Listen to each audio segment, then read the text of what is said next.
Welcome to Season 3, Episode 4 of the Stewie Tunes Show. Today we're joined from Nashville, Tennessee by our guest co-host, guitarist, singer, and songwriter, Trevor Finlay. Trevor was already established in the Ottawa music scene when he made the decision to move down to Nashville permanently in 2008. He has since built a successful career as a live performer, both in Nashville and on tour, and as a studio musician. Few cities rely more on the live music scene than Nashville, and Trevor offers his perspective on navigating the pandemic, building resilience, and coming out of this even stronger. Thanks for listening. Welcome to the Stewie Tunes Show. These are insights and commentary on the music and musicians that shape our lives. And now, let's go back to class with your hosts, Tony Stewart and Aaron Badgley. Good evening, Mr. Badgley. How are you? I'm pretty good, Mr. Stewart. How are you, sir? Well, it was a very rainy, cold day in Ottawa here, so I don't know what it's like in Toronto. But Well, rainy and windy, and the trees outside just lost all their leaves today, so I got some raking to do. yeah, I have an unbelievable amount of raking to do, and of course, I'm still drying off. This is my dog's favorite weather, so rain or shine, she's out there when it's colder. So. See, the advantages of having a cat who doesn't go outside. So we have a very special guest today. I'm looking forward to this one. Our co-host is Trevor Finlay, and Trevor Finlay is an accomplished musician who's originally from Ottawa and made the move down to Nashville. He heard the call to go down to Nashville, and he went down in 2008, and he's been there ever since. And I met Trevor because I was on a high school band tour down in Nashville, and one of our parents, Jane Gerard, I'll tell her so that she gets this shout out. But Jane said to me, "Oh my gosh, Trevor Finlay's playing over at Legends Corner." So sure enough, I went into Legends Corner and got introduced to Trevor, and that was about 5 years ago. But he's developing an amazing career down there, playing a ton of shows, and we'll be talking about all that stuff. But Trevor, man, welcome to the show. It's great to have you. Welcome. Thanks. Nice to be here. Thanks for having me. Oh no, it's we're so glad you could make it. And so I would love to spend some time just talking about the Nashville music scene. And I mean, I'm talking pre-pandemic here, just for anybody who hasn't been down, because I've been on a lot of different cities, with the high school kids, and that's probably my favorite tour. It's just amazing down there. But if you want to describe it, because you've lived there for a while, and Well, it's Music City in every sense of the word. So, pre-pandemic, it's almost like there's a stretch of about four streets. It's on Broadway. Lower Broadway is what it's called. And it's like there's a music venue almost every 20 feet. Failing that, there's a band at the airport when you fly in. There's bands at the hotels that you stay at. There's like pretty much anywhere you can put a band, you'll find one. And it's a perfect place for somebody like me that I've eaten and breathed and dreamt about music pretty much my entire life. So it's just home. And it's safe to say it's not just country music, right? I mean, it's No. right. So No, you know, it's every style of music that you can possibly you can think of, and one of the even country music has changed, so now it's incorporating all sorts of different styles. I remember back a bunch of years ago, I had coffee with a producer that was very popular in the '80s. He retired in the mid '90s, and then he started hearing what country music was doing and decided he was going to come back out of retirement because country music is doing now what he was doing back in the 80s. So the 80s were the best, man. That was when I was a teenager, so. yeah, I mean, I still play a lot of those songs, like whenever I'm playing on Broadway, because it's basically conducive to playing covers. So it's 4-hour shifts and you have to play a lot of music in that time. So Yeah. yeah. And Aaron, have you been to Nashville before? no, it's a funny story. I have two daughters who live in the United States, and we were planning on meeting up in Nashville in October, just past weekend. Obviously, we didn't go. So hopefully, good Lord willing, and the creeks don't rise, I'll get there next year or the year after. But I'm a music fanatic. And everyone who loves music will say to me, Aaron, you got to go to Nashville because that's as you call it, Music City, right? Yep. Yeah, it's unbelievable. And as just as a tourist there, like Trevor said, like every 20 feet there's a music venue, Yeah, like, die. and and every venue has like kick-ass bands in it. Like it's unbelievable. What's And great is that it keeps everybody humble oh, because, for Mm, sure. like, if you're sorry, am I allowed to swear on this? Oh sure. yeah, yeah, sure. Okay, so if Hell yes. yeah, all right, good. So if you're an asshole, generally you don't get hired that often because you can't throw a rock without hitting somebody that's potentially better than you. So it keeps Yeah. everybody humble and it makes everybody very approachable, and it like at all levels of the game, which is great. Trevor, Yeah. how were you received as a Canadian there? I mean, I mean, I think there's a lot of Canadians there, right? Hmm. Oh yeah, it's we're all over the place. It's a lot of times like I'll I'll run into fellow Canadians walking to gigs because there's a lot of musicians down here doing the exact same thing I am, and if I'm with any of my American friends, I'll make sure to point out like, oh yeah, you see that guy? He was at the last meeting. Oh, Oh, sorry, I nice. shouldn't have told you that. I love messing with people. So Now, do you still maintain some semblance of a Canadian accent? Like, can your American friends pick you out? well, I'll tell you this. My Canadian family and my Canadian friends will tell me that I sound American, and all my American friends tell me I sound Canadian. So my wife will point out the fact that if any of my Canadian pronunciations or I'll still use like the letter U in the word favor or color. Yes. You know, Oh, good for you. Good. yeah. So and it's and that gets pointed out. My wife It, will love it if I hit the O sound. Like if I do the about instead of out, it's just a matter of how wide I open my mouth, and she'll be the first person to like snap her finger, and go see. So I, I was my daughter lived in Savannah, Georgia for 4 years, and she'd come back and she'd go, "Where's Mom at?" I'm like, "Pardon?" Because I've never heard "Where's Mom at?" like, so I was a bit taken aback by that. Have you fallen into that trap, Trevor? Where so and so is at? I'll tell you this: I used to make fun of people hard when whenever they went somewhere for 2 weeks and came back with an accent. And as a result, it's been a very concerted effort to make sure that I don't develop any kind of drawl. It still pops out every once in a while, but it's not as pronounced as think as it what it could be, I guess. And it's just because like there's a friend of mine from the East Coast, and he had a very thick Southern accent. It's like, what's the deal, man? Like you sound like an idiot. so, so I know that karmically speaking, if I develop any kind of accent, it's going to come back. It's going to come Now, back at me. I was going to ask you pre 2008. So before you moved to Nashville, you knew Rick Denis, correct? Yeah. Yes. Yeah, And because hello, Rick. Rick, if you're listening. Oh, he'll be listening because he writes all the music for this show. So So he's listening to make sure that you're using it. that's right. I like that. But Rick's such a great guy. But Yes. yeah, and he knows actually that we're chatting tonight. So Nice. he wanted me to say hi too. Oh, perfect. So when you first, I'm really curious, about the move down Okay. when in 2008. What was it? Just I've got to go there. You felt a calling to go to Nashville. Did you have a connection there, or did you just go and say, "I'm going to try this and see Well, how it goes"? it sounds really weird to say, but Nashville wasn't even on my radar. I knew I wanted to go somewhere. Um, I mean, Ottawa's great. It's got a great music scene, a lot of phenomenal musicians, and it was a great place to grow up and sort of cut my teeth. And I figured if you wanted to, like the next step, you'd have to move to New York or Los Angeles or Vancouver or Toronto or someplace like that.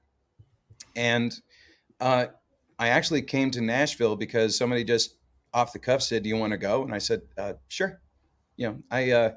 I'm a big fan of adventure and doing things I've never done before. So came down to Nashville, and no word of a lie. As soon as I got off the plane, I was the most at ease.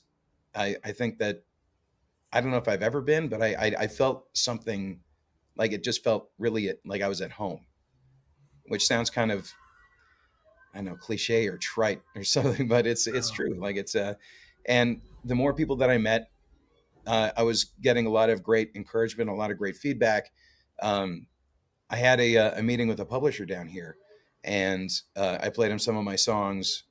And I was already thinking about going back to Nashville, maybe in a few months after that or something like that.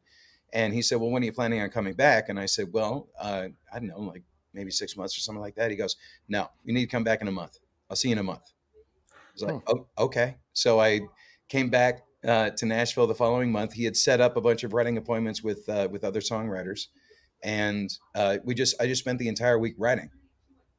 And it was at that point that I decided, I think I want to move here. And then the Oh, third time that I came back, maybe a couple of months after that, I was house hunting, and then the fourth time was the when the paperwork was done and the U-Haul was packed, and I was on my way. excellent. Yeah, Um, one of my takeaways from Nashville, because we got to do a lot of stuff. I mean, we went to the Ryman, of course, and we went to the yeah, Opry. But you were talking about humility, and even at places like the Ryman, and places like the Opry. What struck me about that city was how everybody had a sense of how lucky they were to be playing there, and it was amazing to see even established country artists, let's say, who had been asked to play at the Opry for the first time and were like nervous teenagers up there, excited and saying hi to mom, sitting in the front row. It was fantastic. yeah. Yeah, it's an so amazing city. I have to ask you, Trevor. I mean, you mentioned earlier that you've grown up listening to music. What were you listening to? I mean, was it Nashville music, or were you listening to something completely different? As No, my house. country music wasn't even on my radar, and for a lot of time, it pretty much still isn't. But Hmm. um, my dad and my mom and dad are really big music fans as well. Um, they used to say they used to put me in front of the stereo and instead of in front of the TV when I was a baby. And I was raised on the Rolling Stones and the Who and bands like that. And then you know I went through my hair metal phase, which is still there. I'm still a really big fan of Iron Maiden and Motley Crue and bands like Nice. that. And yeah, from there it was just I was drawn back to the style of the Stones and Stevie Ray Vaughan and Colin James and Jeff Healey, and yeah, and then it was just a matter of like, okay, well, why do they play the way that they do? And then I'm just I'm a big music nerd when it comes to stuff like that. So Excellent. yeah, I'm always going to be as much a fan as I'll ever be a musician. Well, for sure. Aaron, this sounds like a great spot to take our first break, and we're going to go to our music history moment, and we'll be right back with our guest co host, Trevor Finlay. For today's music history moment, we're going back in time to 2007, an era when albums still sold in meaningful numbers. Taylor Swift released her self titled debut album. She was 16 years old at the time of the album's release, and the record quickly shot to the top of the country albums chart for 24 weeks, selling over 7 million copies. Her debut album was also the longest charting record on the Billboard 200 of the 2000s decade. It remained on the charts for an incredible 277 weeks. And now let's get back to the show. And we're back with Trevor Finlay. Trevor, I was thinking, Nashville, Music City, of all the places that would be really affected by a pandemic like this. I mean, Nashville's got to be one of the worst. New Orleans, I guess, would be another one where that city is so dependent on the live music scene. And so, how's that been? Has it been as devastating as it has been up here? Because I mean, the Ottawa scene for sure, and Toronto, it really came to a grinding halt for a little while. Yeah, it's still kind of it's sputtering back to life now. I will never forget the day that where it basically all shut down. I was on my way to a gig at 3 o'clock in the afternoon on Monday, the 23rd of March. And uh, I had gotten to the club, and as I was walking to the club, I heard people saying they just shut down Kid Rock's. Like Kid Rock has a big nightclub down there, and they, they don't necessarily follow rules. Like, it's a place for good old boys and just shit kickers and that kind of thing. But I knew that as soon as I heard that Kid Rock's is closed, like they were sort of like the last. They would have been the last one to go. So and as Mhm. soon as I heard that, it's like, oh, this gig isn't happening today. And then that was it. So I was off for I think the next four months. It opened up again briefly at the end of June, and then shut down on July 3rd, right before Independence Day. Of course. Yeah, and then it's just started to come back again. So with very strict restrictions. Um, on the reality side of things, like they're trying to do things right now, which is good. Mhm. There's like the restrictions are the venue can't be any more than 50% full. Everybody has to be seated. If you're not seated, you have to be wearing a mask, and that is just to get from the front door to your seat, and then from your seat to the bathroom. You always have to have a mask on. Yeah, and no dancing, no like real going between tables and being sociable or anything like that. So Mhm. it's a bit of a strange thing at the moment. And your music would, I mean, I can't, and this is a compliment. Your music is not sit down, let's get the opera glasses out and listen to Trevor No, Finlay, right? no, and in a way, it's almost like I'm watching the rebirth of rock and roll. Like Yeah. way back when Elvis first started doing it or Chuck Berry's first started doing it. Like I remember seeing those black and white photos of the kids in the theaters, and there'd be police in the aisles to make sure that everybody just sat still and tried to you know they couldn't get up, they couldn't move or anything like that because it would have led to worse things. And to me, that's pretty much what it feels like. Is it's going back to that time a little bit. So let's move on to the topic of resilience, because that was one of the things you had mentioned that you'd like to talk about, and for sure for musicians who've been really affected by this, learning how to be resilient, learning to find other revenue streams, just learning to cope in general is really important. And I'll let you talk about that for a little while. Well, one of the things that I've said from the beginning, because I've been trying to look at this in the most positive way possible, is that musicians, being a musician, we live with rejection constantly. And all this is just another form of rejection. So there are people that are going to sink, and there's going to be the people that are going to swim.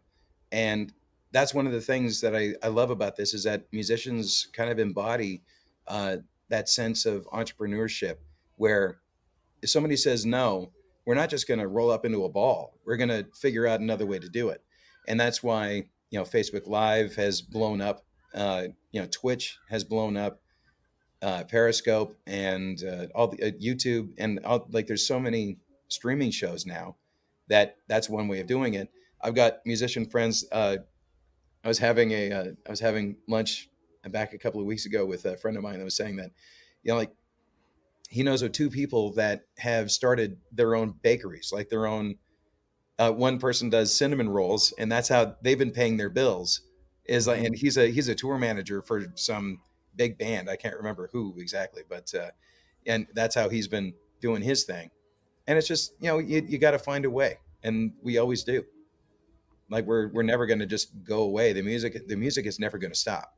And one thing I love about the live streams is that it's a very symbiotic relationship between musician and audience because personally speaking, I need that injection of adrenaline. I need to have that feeling of being able to connect with people. And even though it's in a virtual way, I can't see them, but I can see what they're writing Mhm. as I'm going, and I can react in real time. And I call the live stream gigs gigatine gum because it's not quite the real thing, and it keeps the cravings away. Yeah, for sure. You did an excellent post last week where you showed the time lapse of all the setup for the live stream. That was fantastic because that is Oh, a huge amount of work, eh? Like setting those things up and well, I turned my living room into a full band rock show, and yeah, it was just so there was furniture that had to go, the lights had to be set up, cables had to be run, and it was a whole process. Plus that and the all the vacuuming and dusting and stuff like that that had to happen before. And we have a dog that we put all of her toys away, and if you watch on the video, you'll see she'll go to where the toys are and she'll keep bringing them out. So, and she like she has 3 bones. We put 3 bones away. She'll take 3 bones out. She won't chew them all. She'll just make sure that they're out where she wants them. So it was fun. yeah, a little extra bonus. Yeah, exactly.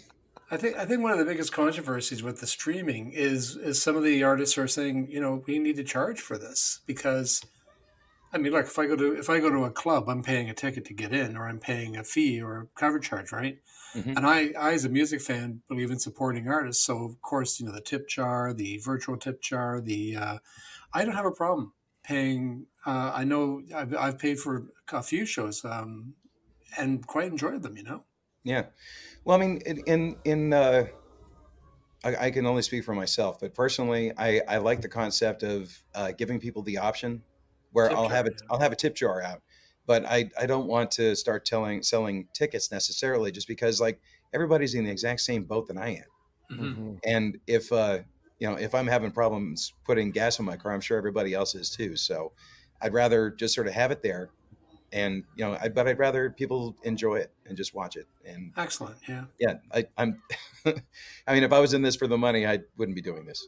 Yeah, exactly.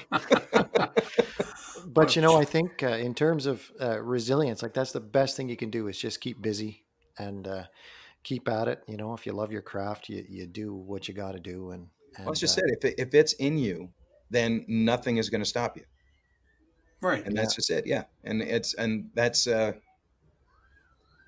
that's the way I feel. Well, and there's going to be some big takeaways too. All learning about all the tech and how to do that stuff. That's stuff that'll you'll definitely use when this thing's over. It's fantastic in that way. Well, that's one of the things that I've been doing to occupy my time since I've had so much downtime. Is I've actually taught myself had a lot more about streaming, and uh, I've actually just recently updated my streaming game. So Oh, I'm now using a Blackmagic ATEM uh, switcher, which is like a 4 camera switcher that I use GoPros, and it's about setting them up and making sure it's like lit okay. And on the full band stream that you saw that really quick time lapse video for, my wife was actually the one that was pushing the buttons to change the cameras. So it was all in house. It was fun. Aaron, do you have anything else before we go to break again? Well, I was just thinking the takeaway too. I mean, you said it's an excellent way for musicians such as yourself, Trevor, to communicate directly with your fans. And I Hmm. think as a fan, I've never felt I've been getting great response from artists who are performing on the streams. The comments you said, and sharing the music. I think that's the other piece too. Is like it's much easier now to invite people. I've been watching some streams, and then I'll invite people. I'll say, hey, come and Yeah, look. You got to see this guy. He's great. yeah, It and happens that's instantly. and that's what you hope for too. Yeah, Yeah. exactly. It's like you can take, you could be at a club and watching a band and take video on your phone, and then you have to post that to Facebook, Yeah. and hopefully people see it. Whereas now it's like, you know what, I'm watching this band right now, and then you hit send, and like we said, like what you said, it's instantaneous. It's a Yeah. beautiful thing. Yeah, it's a pretty neat. Yeah. Well, this looks like a great spot for us to take our second break, and we're going to do a segment called "You Say It's Your Birthday," and then we'll be right back. First up, we've got Bill Wyman, bassist for the Rolling Stones, who was born in 1936. Before he left the Stones in 1993, he had over 30 singles in the UK and US Top 40 charts. Next up, 1946 saw the arrival in Oshawa, Ontario of Jerry Edmonton from Steppenwolf. Jerry sadly died in a car crash in November of 1993.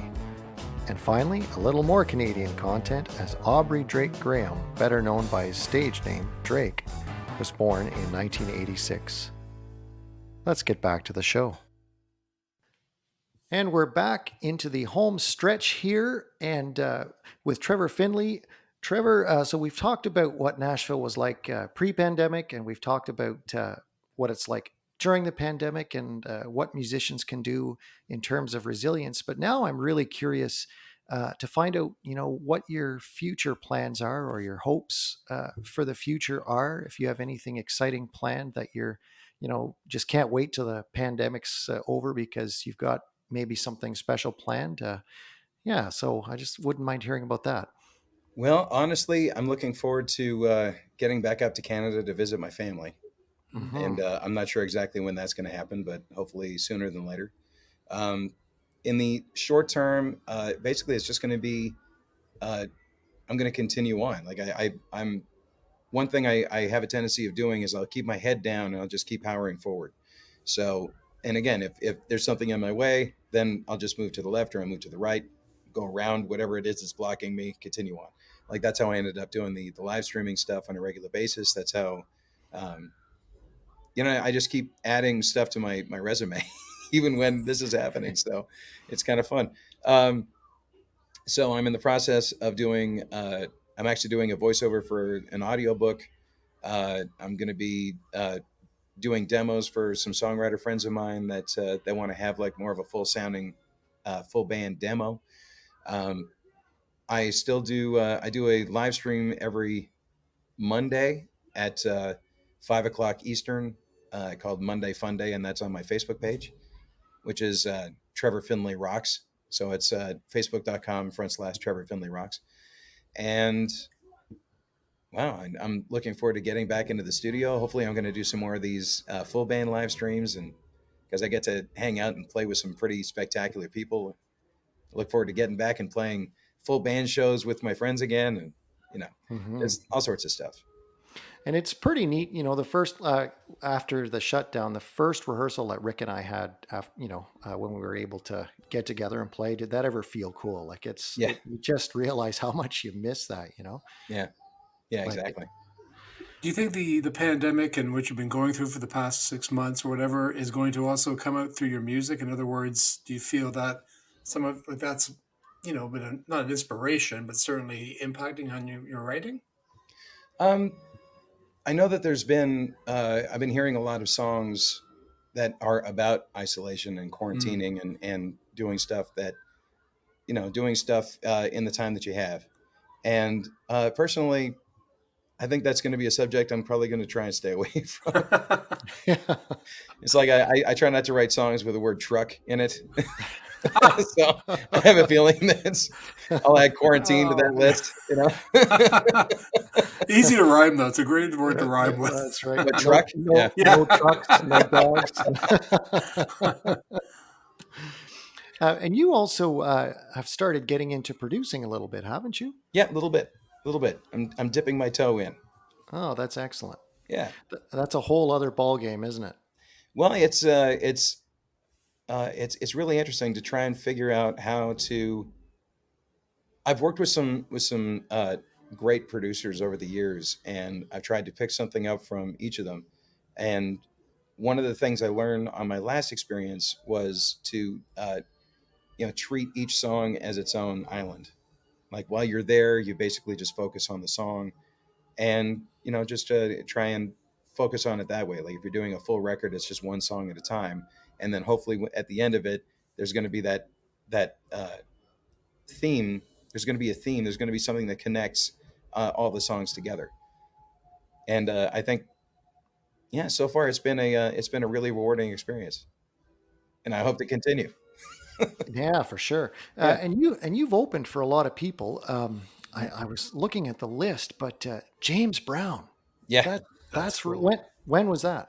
That was when I was still living in Ottawa, so that would have been early 2000, somewhere between 2000 2005, I guess. And uh, talk about your experiences you'll never forget. So it was at the Ottawa Blues Fest, and we showed up for sound check. We showed up early just because we just wanted to be around. And back then we were given a trailer with my name on it. It was just a really cool thing. Hmm. And he was just wandering around, like he was backstage the entire time. He did his own sound check. He was walking around with pink curlers in his hair. And one of my bandmates was actually he was standing in line to use one of the porta johns, and turns around and sees it's him. It's like, sorry, Mr. Brown, would you please go ahead of me? And anyways, it was just, it was kind of crazy. And I was just way too shy to talk to him the entire day until one of the organizers came up and said, hey, do you want to meet him? Because I was sitting on my trailer steps and just kind of looking over, and he was sitting on his trailer steps having a cigarette. And one of the organizers came by and saw me just kind of sheepishly looking over, and she says, do you want to meet him? I said, yes, I would love to meet him. Absolutely. And she took me over and said, excuse me, Mr. Brown, but this is Trevor, and he's going to be opening the show. And he shook my hand and he said, oh, God bless you, man. God bless you. And the only thing that came out of my mouth was, no, God bless you, Mr. Brown. Yes. And I went on stage that day knowing that I was just blessed by the Godfather of Soul. Like, it was just amazing. Yes, that's incredible. Nice. Yes. That's a great story. Blessing by the Godfather. I love hearing stories like that. That's totally awesome. That's some of my favorites. And just I collect. The other thing I like to do is I like to collect awkward moments with celebrities too. And what's your most awkward one? What's my most awkward? Yeah. Okay, well, I don't want to name any names. Okay. But I'll tell you the story. So there was a guy. He was playing. I used to play with Tiffany, and really? Yep. Yeah, from the 80s. I was with her for 8 years. Really? And yep. And anyways, we did one of these package shows. Like, it was just like, somebody's 80s fever dream, where it's just like a lot of people that you could think of was on this bill. And so I knew one of the guys that was playing, one of the headliners, because he lived right next door to a good friend of mine. So I think, okay, well, that's my in. Like, that's what we're going to talk about. So I went up and I said, hey, man, I'm really good friends with Pat. He used to live next door to you, and you used to be working a studio all the time. And he goes, and? And I just said, okay, all right, shut down. Yeah, I guess we're done. Okay. Yeah, it's awkward. Yeah. No just a little, like it just shut the conversation down. I had nowhere to go from there. Yeah, exactly. and you know what? Speaking of done, we are done the interview portion of the evening, Trevor. So You're just done with me. We're never done. We'd love to hear more stories. No, Trevor. we'd love to, but we're just thanking Aaron and I are thanking the Zoom gods and the Zencaster gods that everything has worked tonight. Yeah, because very cool.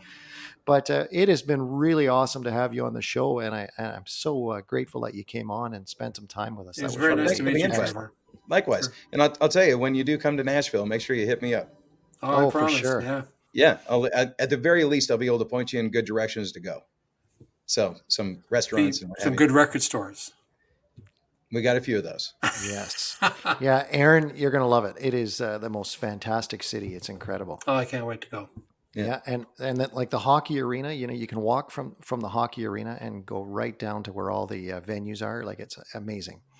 Yeah, it's fantastic. Yeah. All right, so it is time to figure out how this episode is going to tie into the Beatles, because it's our 6 Degrees of Beatlemania segment. So Aaron will cue up the music, and then how are we going to tie this into the Beatles? So here we go.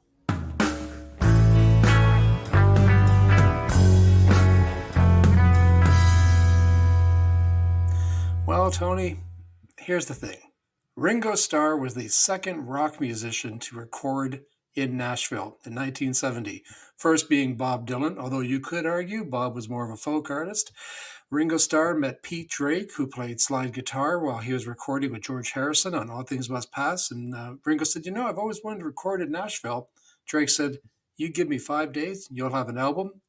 He went to Nashville 5 days, recorded the album Buku of Blues. So Ringo, ahead of the Eagles, ahead of everyone else, was doing that country rock thing in 1970. There you go. Oh, there you go.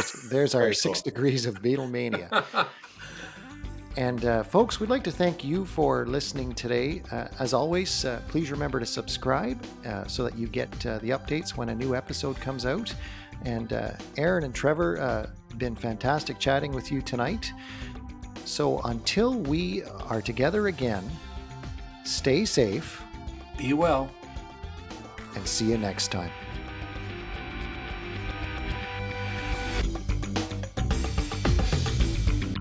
Thanks for listening to the Stewie Tunes Show. Follow us on social media or visit us online at stewietunes.com. And if you're enjoying the show, don't forget to click subscribe.